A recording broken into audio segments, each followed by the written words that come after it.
How do techniques differ for loosehead versus tighthead props in avoiding penalties?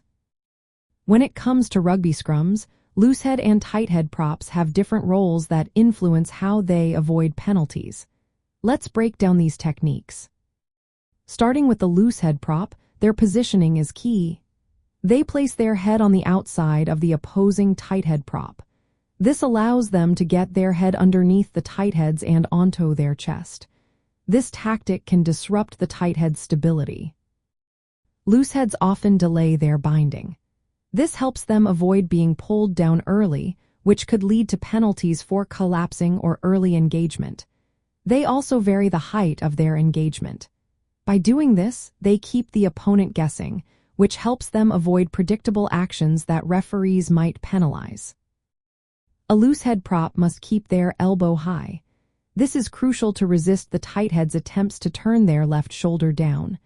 Maintaining a strong and legal body position is essential. They focus on having a stable base with their feet and body weight forward but balanced. This helps them avoid collapsing or going offside. Now let's look at the tighthead prop. Their position is more constrained. They place their head between the opposing hooker and loosehead. This position requires them to anchor the scrum. They lower their body position and scrummage with a downward power vector. This helps control scrum height and prevents the loosehead from gaining upward leverage. Tightheads must be careful not to drop too low. If they do, they risk collapsing the scrum and conceding penalties.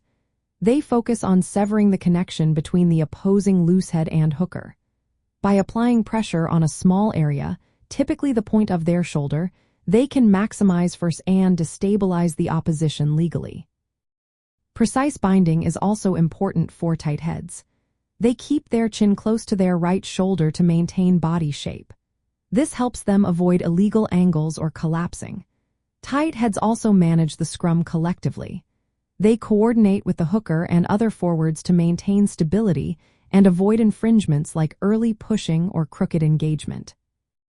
In summary, loosehead props use disruptive and variable binding tactics to unsettle the tighthead. In contrast, tighthead props emphasize stability, downward pressure, and controlling the scrum height. Both must maintain legal body positions and timing of binding to prevent penalties. Their techniques reflected their different physical positions and responsibilities in the scrum.